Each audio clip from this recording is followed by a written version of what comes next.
Hi, Deborah. How's it going? Hey, it's going good. Thank you for joining me today on this great new Rebel podcast that I have. It's for Spotify, and the name of this is about empower, how we've empowered ourselves. And so, Max Herrlander is our guest today and a dear friend of mine.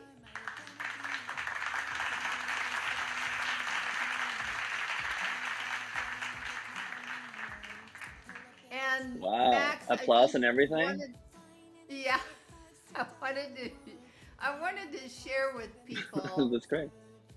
all of your talent and how we met. And I just think you're an inspiring person.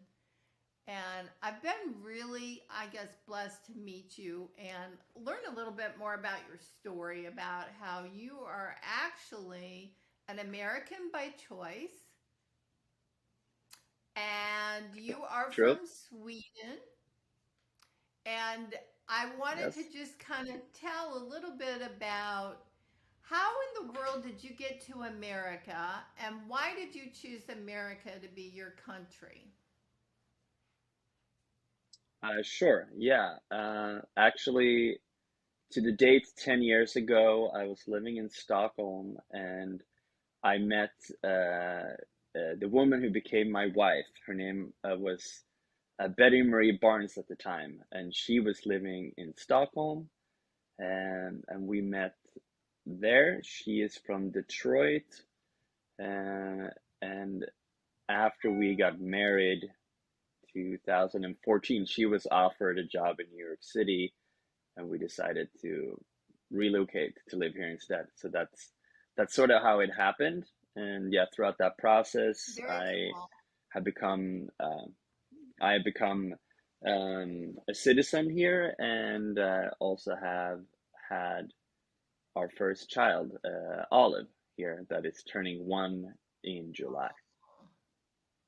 Congratulations. So, as an urban dad, I know COVID has made many challenges for all of us, and you're an independent filmmaker for one of your credits, just one of your talents. And we met because you were doing this cool movie, which turned out to be named Willpower. And so, talk a little bit about what inspired you to make this movie about an iconic American tradition, the Indy 500. Yeah, I was at the Indy 500 a year before with a really good friend of mine who is from there. He and I worked together, and he was sort of showing his hometown and this great American event, just like you said.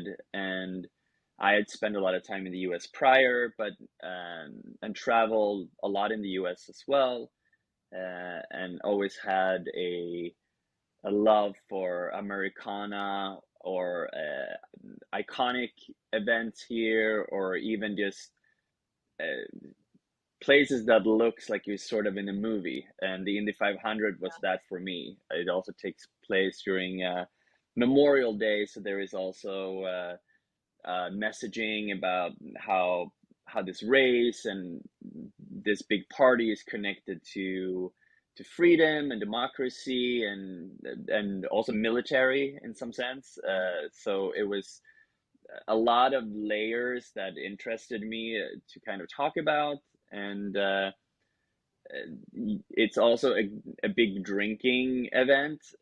So when I was there the first year, we did a lot of drinking, um, and you're sort and I was telling my friend like, oh, next year I'm coming back and I'm making a movie here, and I told a lot of his friends, and everyone was like, oh wow, I think yeah, the Swedish guy has had a lot of beer now or something like that. But then, yeah, a year later I came back and and ended up making a movie there. And I would say it's not just your regular run of the mill movie. And you were the first person that I accepted a indie role to participate in a film. And the reason I did that was because coming from MTV and and the VH1 background and reality TV background, I just felt like you were absolutely in that zone. You had kind of an irreverent view of the world, and you saw the world in a much different light. And so I was fascinated by that. And to think that a person would come here to the United States and be so gutsy and bold to make a movie about an iconic American event and to feel really secure about it, I thought, God, this guy's really got a vision and I got to go with it. So I must say, the experience of being in Willpower and the cast that you had was really incredible. It to me, I guess it was like the beginning of a great friendship. There were so many interesting people that appeared in the movie.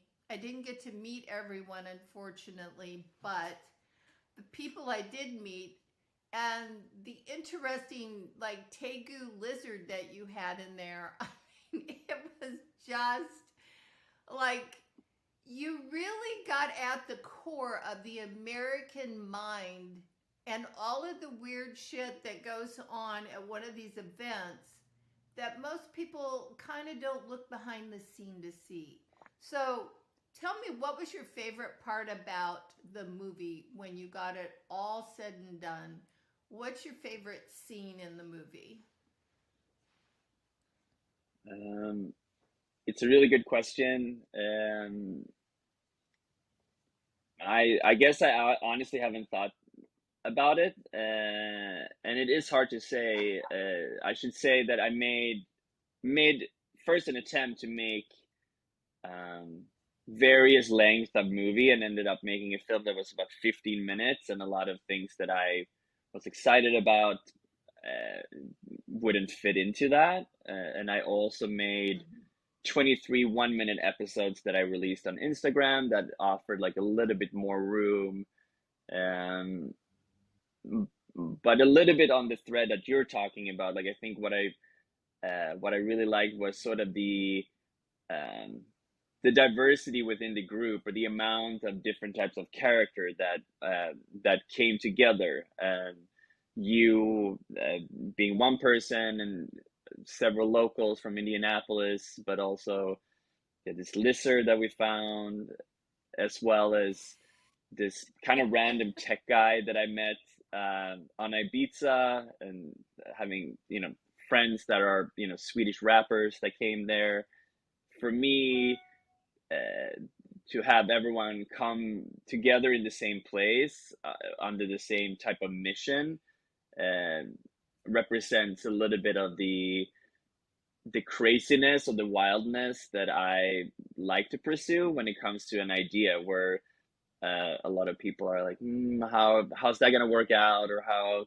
Uh, there are a lot of ifs and buts, and I think as a filmmaker offering, um, yeah, flexibility to what the end result is, makes it so you can have more fun in the moment, and it's a little bit of an adventure. It's almost like you go on a vacation with friends and strangers, and you experiment, and it obviously make the post production pretty complicated and painful at Yeah. times. But I like the idea of not knowing exactly what's going to be captured, and I feel a lot of filmmakers often have one very exact image of what they're trying to get, and with money they're trying to get it as close as possible to that image. And for me, it's a little bit more like a lock-in or a big brother concept, or like, what happens if you put all these people and a lizard in a room. Let's just bring a camera in there, and let's see what happens when we come out. uh, Yeah, I thought the lizard was great. He was huge. I think, what was he, about 6 foot all together there? His tail was much mhm. longer, I think, but he was a big boy, and his owners Oh yeah. were very interesting people. So I think what was really cool about the film was we got to work from people that with people that were from Europe. We got to work with people who were from right here in the United States. And then, it threw in the element, I guess, of looking at the behavior of Americans at an iconic event. And, I didn't know about it's called the snake pit, isn't it? Where everybody goes down and kind of has debauchery down there. Is that what it was called? I Hmm. never even knew that Yeah, existed. right. But you make Uh, I'm I I learned so much from you doing this, even as an American. I mean, I was just like, well, I didn't know this was happening.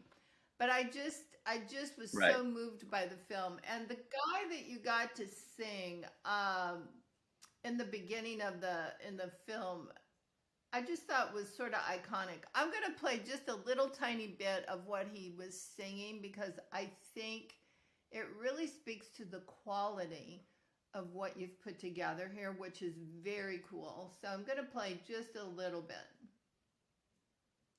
Right. hopefully. To the New York Island, from the redwood forest to the Gulf Stream water, this land is made for humanity. I love that you chose that song and that you chose that singer. I just think his voice is so iconic for the Indy 500, and it just kind of sets the tone for everything. So, with your permission, I'm going to have a link when I post this up on my YouTube channel so that people can go and click and be able to go and watch the whole thing, or that I guess they could go still to your Instagram and look. So either way is cool. And if you want to just briefly state what your Instagram is, so if people want to look you up and friend you and follow you and see your new projects, I mean, that would be fine too. Okay, great. Yeah. Please, please do share a link. It's always exciting to have more people watch the videos um, that me and the people I work with are making. And my Instagram account is called 18 months, spelled out in letters. And there you can follow, yeah, various other ideas that I'm pursuing currently. Very cool. Very, very cool. So now you have this beautiful new daughter, uh, Olive, who I have pictures of that you shared with me. And I will also post a couple of those up on our YouTube site. But if you want to show or tell anything, that's cool. But some of the photos, I must say, Max, I was so impressed.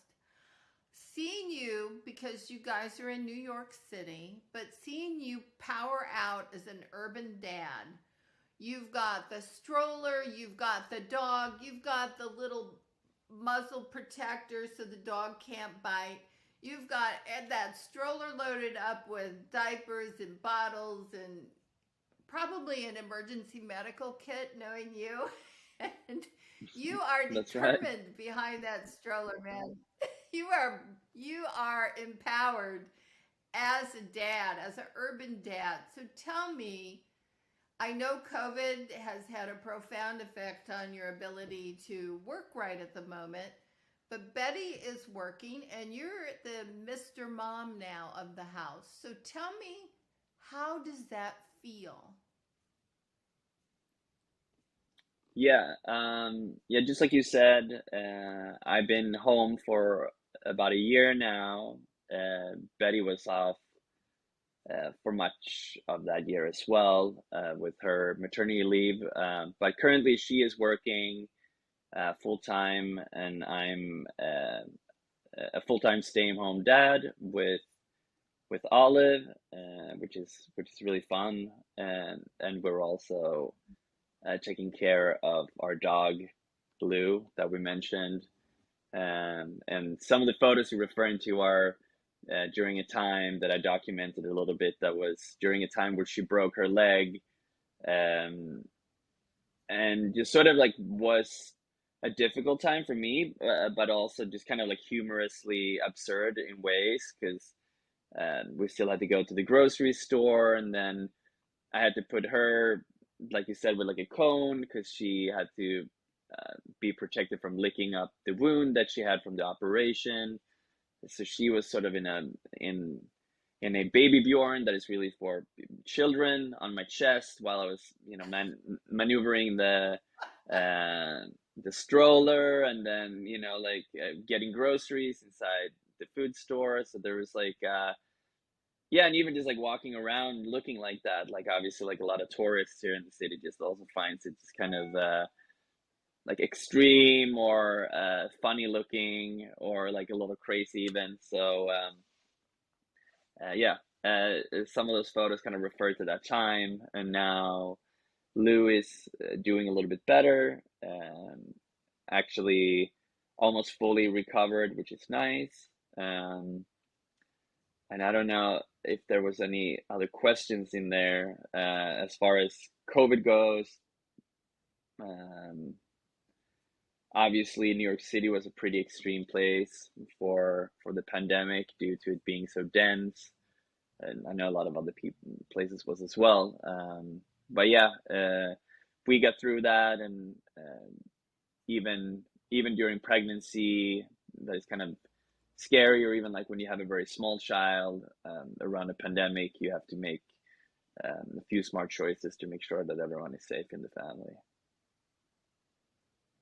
So, how does it feel to be a stay at home dad? Do you have advice for other dads that are going through similar circumstances as you?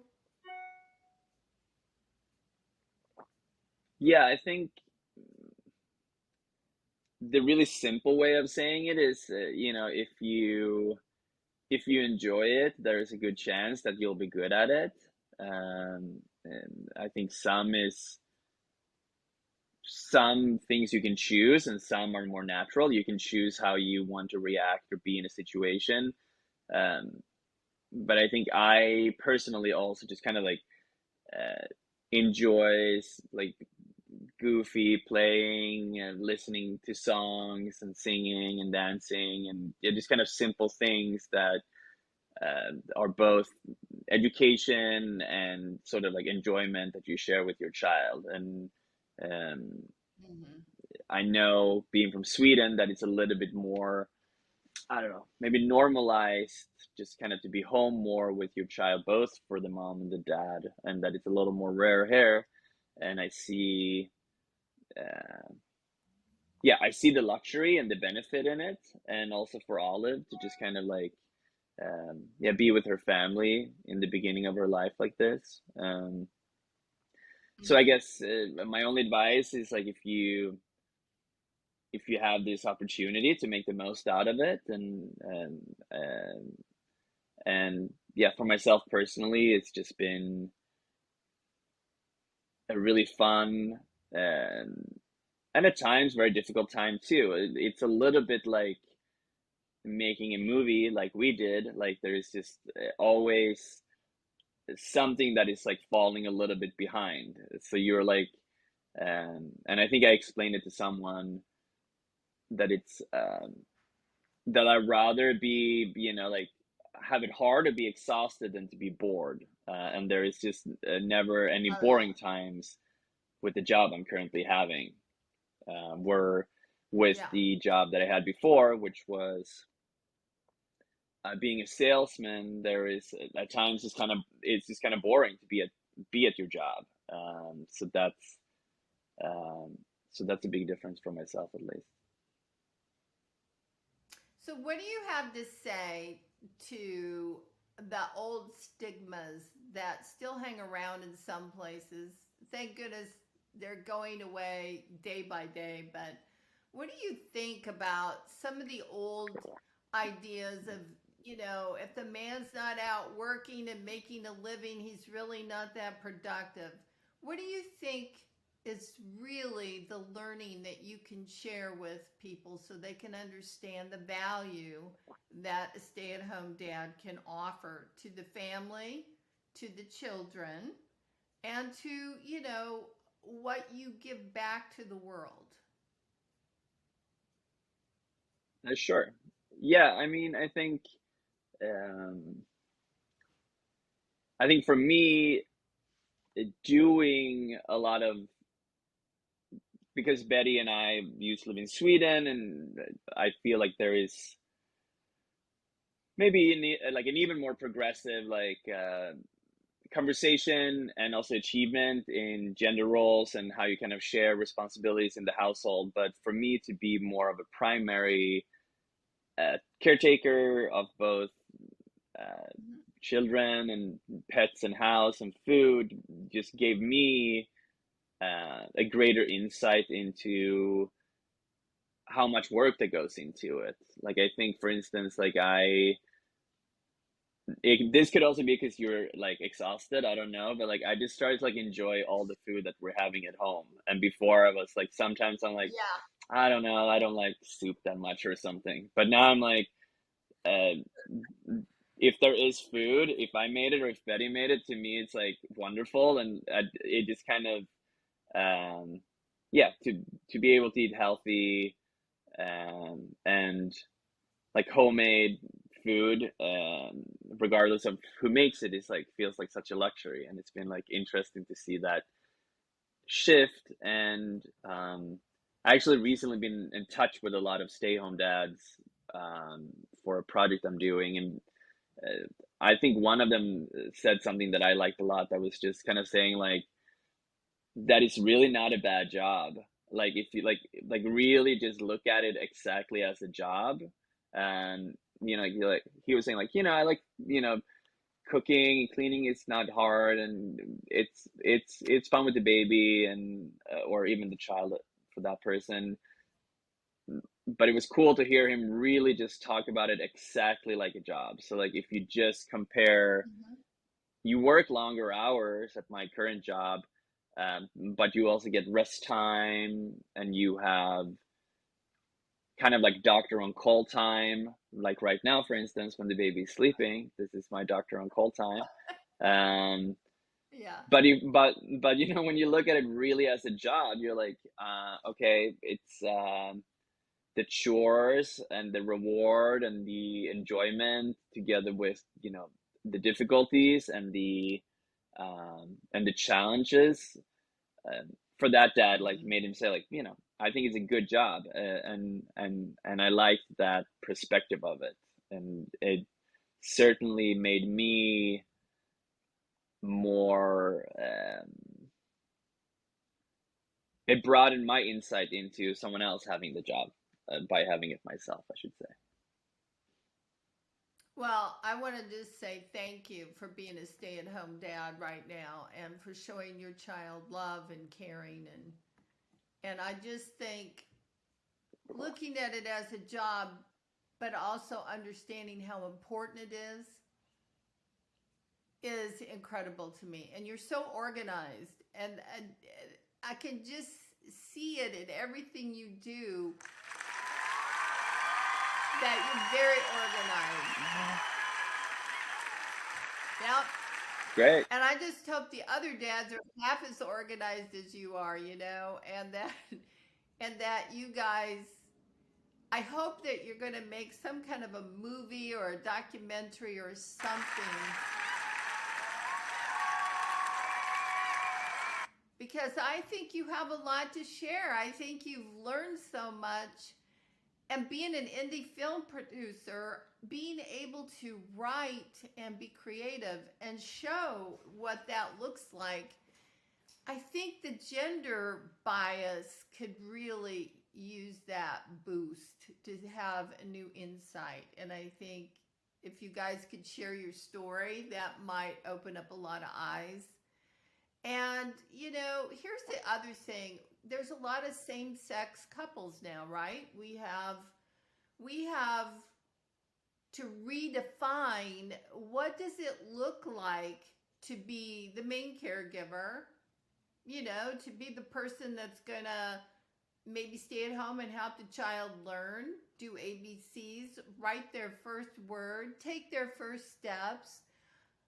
You know, that's a very important role. And so I have a lot of friends who adopt children, or they do surrogacy because they're not able to have their own children for multitudes of reasons. But I just think that listening to you talk, knowing that you come from a varied background where you've had different experiences and you can bring so much to the table here about this, I just think you have a unique position in order to create a film or something that could really help people understand.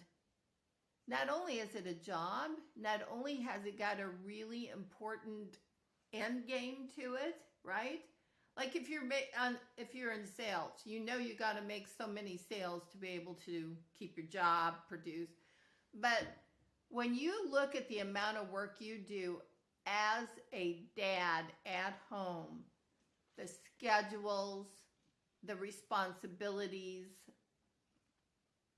caregiving, all of these things, right? And then when she gets older, if you have to go to PTA meetings or other meetings, I mean, there's another level again. So the older they get, the more difficult the job grows, I guess is the way I would put it. And I think I see you growing so tremendously and stepping up that it's really impressive to me. So thank you for being a great dad. Oh, well, thank you, Deborah. Thank you. So anyway, I was just saying that I'm very proud of how I've seen you change and really grow through this whole experience. And recently, you asked me to do some voiceovers for you. You're working on a new project. So I'd love to hear you share just a little bit about it if you could. Yeah, sure. I'm um, currently in a creative spurt, which I'm enjoying on the spare time that I have, and one project that I am finalizing includes sort of like just videos I made during the pandemic, which was I built four life-size dolls, sort of as sculptures. They have clothes on and faces, um, and not like I was alone in the pandemic and went totally crazy, uh, but maybe just a little bit. And I Some had people these did. four dolls. I had these four dolls while I couldn't spend time with humans, and I made photographs with them and videos with them as with an idea that they will turn into some kind of idea project. And part of it is a video that I'm making, which is mostly just slow motion um, imagery of the dolls mildly interacting with one another and me interacting with them. And then a few people have made sound voiceover tracks to sort of give each of the dolls or all of the dolls just like more life and voice. And I asked you, Deborah, to do one of those sound recordings, and together with a few others are being incorporated into a video. And a talented musician friend of mine in Stockholm, his name is Hampus Hipe, has made music for the film. And it might turn into a 10-15 minute video more on the like artistic side. There are elements of storytelling, but mostly even just thoughts that I have on the more shallow level, just kind of more funny stories, and on the deeper level, more when you start to ponder over a pandemic or the end of humans, or like what's next or what's before, and also being having a wife that is pregnant during that process also kind of feeds into the idea of like next generation and history and identity. um, and it's a very easygoing project.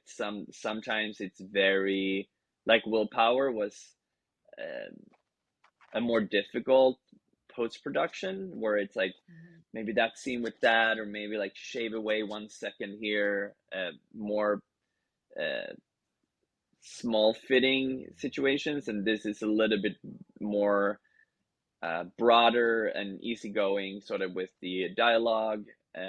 Maybe also because like the dolls actually aren't talking, so you just kind of add whatever comments or sound you want to them. You don't really have to fit it in. So Right. that's something that I'm working on right now, and currently I have it set up for a film screening here in New York City, um, at a restaurant close to me, and I have an idea of setting up a small cinema in there, and maybe also rebuild all of these uh, four sculptures or these four characters and let them be in the bar and in this screening space, sort of as um, a last hangout with my old friends. I love it. I love it. I hope I can come to it. I just hope that this COVID thing will let up so I can be there. I Me wasn't too. there when you debuted Willpower. So you debuted over in Sweden, in Stockholm, right? Yep, that's correct. How did that feel to be able to It go was back home and do that? it was really a great feeling. I have a lot of good friends in Stockholm still, and I'm sometimes wondering like how they see me or what they think about me, uh, Yeah. because sometimes I just come back with um, yeah, a video or an idea, or yeah, collecting a group together to share something, Yeah. which is a, a good and fun way for me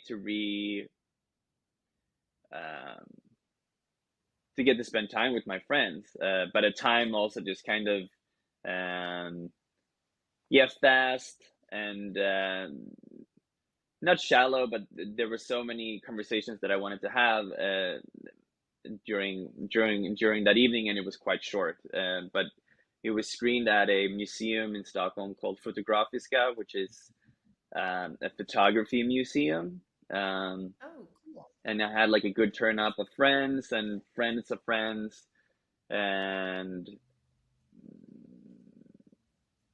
I think it was well received, and it was a really fun night. It was sort of a plan with a friend of mine named Cassandra Cornelio that also played records that night, and it was sort of turned into um, a movie premiere, a catch up with all friends, and a little bit of a party too. How cool. That's good. A lot of people forget to celebrate themselves and their projects, and I'm just so glad that you got to do that. I'm so sorry that I couldn't do that, but I'm hoping on this next one I can be there for you and celebrate. And, I also wanted to Me too. mention how much I appreciated. A lot of people don't realize that you were the creative producer behind my music video, Time. And Oh, true. you were able to, yeah, and you did such a beautiful artistic job on that video. The quality of it was amazing. And then you also brought in one of the cameramen that used to work with us for MTV on the Teen Mom and the Teen Mom OG show. So I just want to tell you again that that music video of mine for Time turned out so beautiful, and I really enjoyed working with you. And I loved the night when we got to sit in my dining room at the guest house and we got to try to sit there and look at all the footages that you shot in Indianapolis.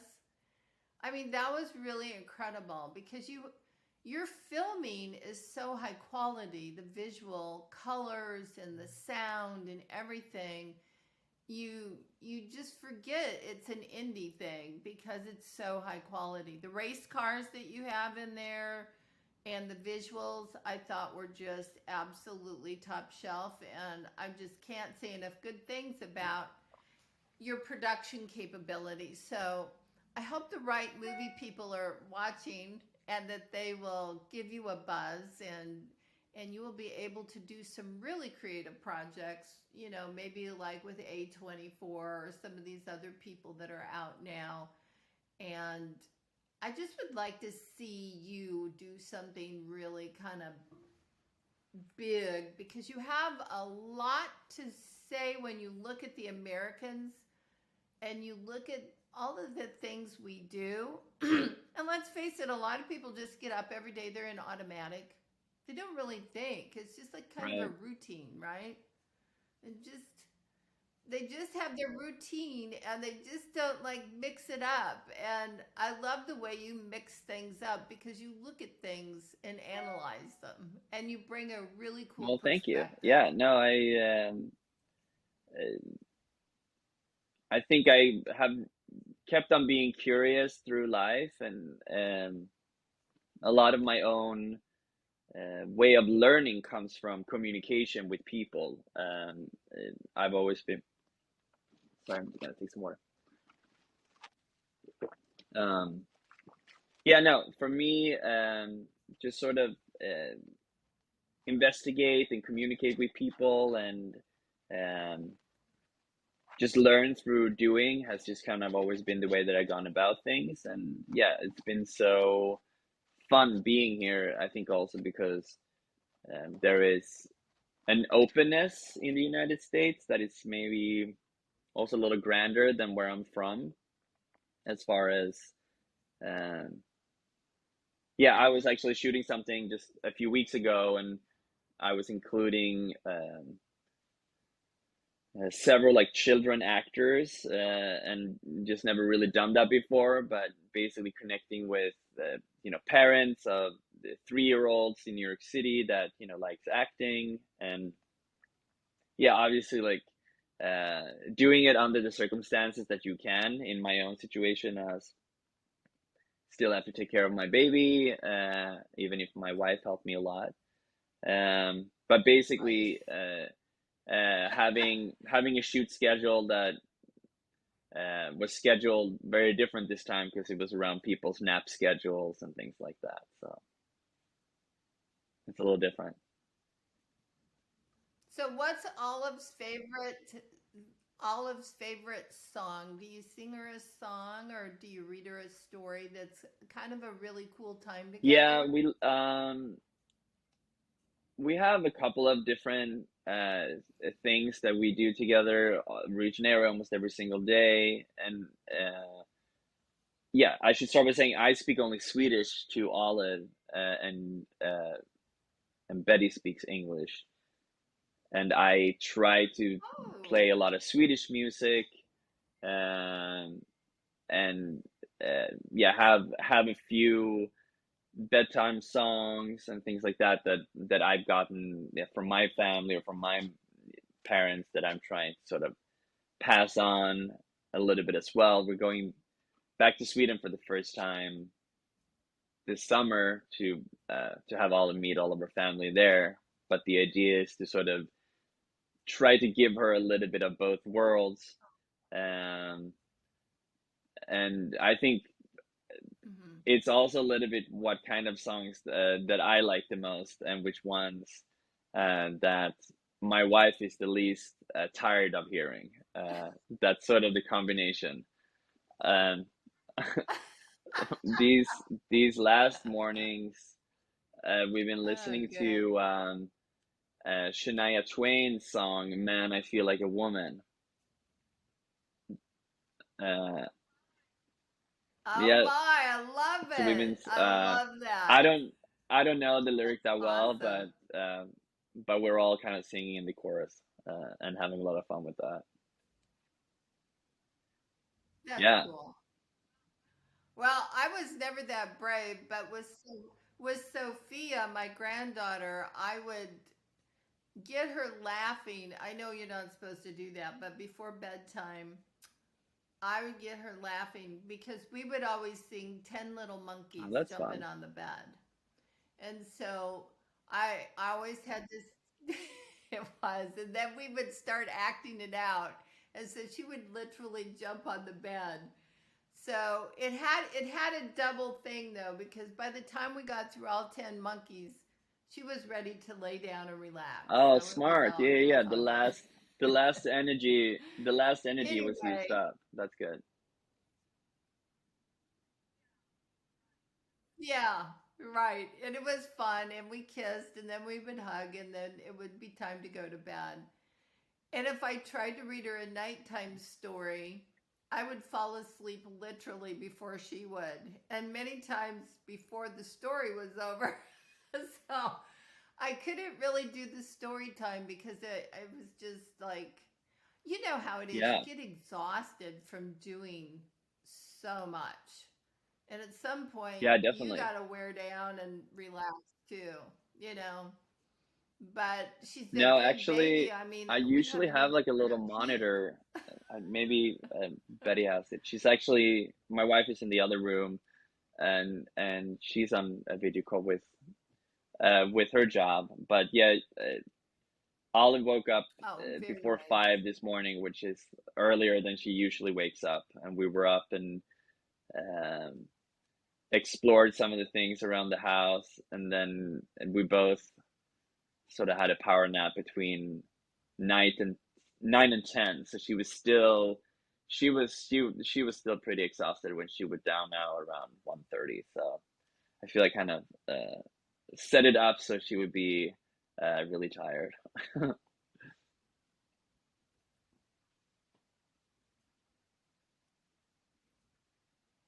Yeah, yeah. Well, Thank I you. love the photos that you sent, and she's just beautiful. And you guys are totally blessed. I mean, she looks like I can only, look at her face from the photographs, but she just looks like she's got a personality that will just like suck you in and you want to hear what she has to say. She looks very beautiful and very charismatic. So, I hope someday I get to meet her, maybe at one of your debuts, and we can celebrate. And I know when I told David I was going to talk to you today, he says, well, tell Max that he's welcome anytime, you Yeah, and that's Betty true. Yeah, and Olive, I need and to see the that you got doctor to sit again. down and have a And beer yeah, again. thank you for saying all that. I mean, we're we're obviously so Yes. zoomed in our little family and bubble, and it's fun to now start kind of like introducing her to friends and family. And I hope that we meet you soon, Deborah, and that you get to meet her soon as well. I mean, I think she is sort of like already quite social. We walk about 2 3 hours every day with the dog, and I see that she's just interacting with. We live in Chinatown in Manhattan, and I can just see that right away when we get out, she's already like kind of waving and getting people's attention and smiling, and it sounds seems sometimes like she has her own like kind of communications, and I love it. it's that big shift too, right? Where you like when the stroller is when she's like facing you, but then you switch it so she gets to see the world, and all of a sudden she has her own way of just communicating with everybody that we walk by, and she's like, "Oh, hi," okay. Like kind of doing her own kind of yeah, kind of doing her own thing already.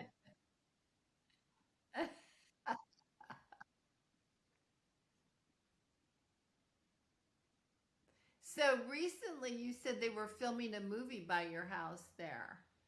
They shoot. Did you get to go down I and heard this is watch like a any of new like that? kind of like a few years ago that they dropped some kind of like taxation of filmmaking in the city. So like a lot of the productions came back to the city, and my neighborhood pretty much they have shoot dates somewhere around where I am Mm-hmm. down here almost every single day between kind of April and November. So it's like a very uh, but as of just very recently, these last, I would say, 2 months, there's been like two big projects on my street, and one was they remade like the other side of my street into like looking completely authentic. I think they're making a TV show out of the talented Mr. Ripley, but they would basically like just like take someone who had a convenience store on my street, they would just like drill up like another sign on their business saying like Oh, looking like it was in the wow. 1950s. So it's like a very ambitious project. Um, and me and Lou and Olive walked by How Sean cool. Penn in a Yeah. first responders uniform a few weeks ago as well. Yeah, this was maybe it's 2 months ago. It was warm outside, so not that long ago. Wow. That's pretty cool.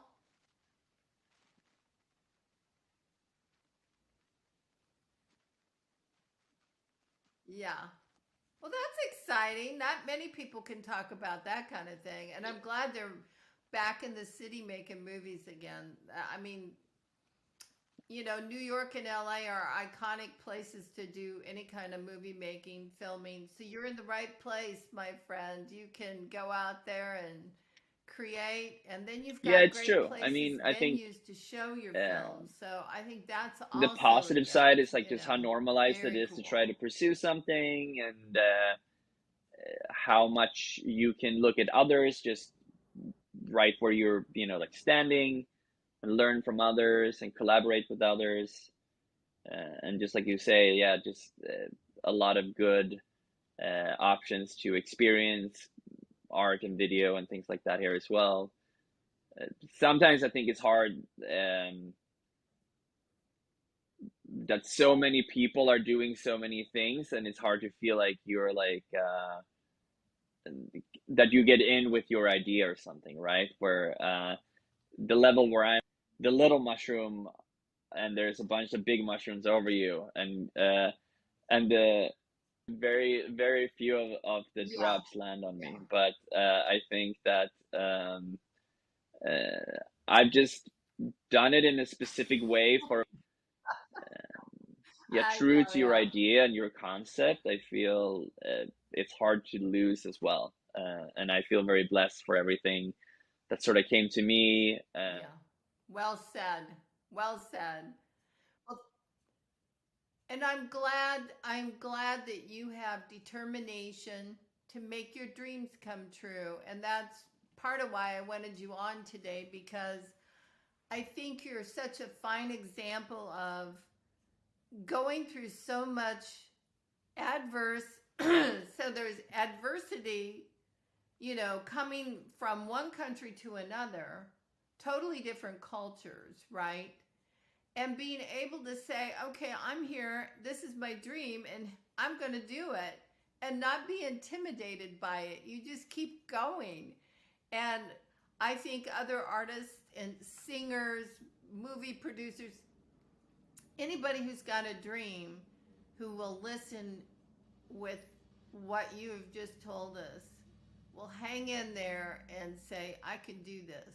I can do it. I know there's other people out there, but it's your time to shine. So don't let the big mushrooms cloud your True.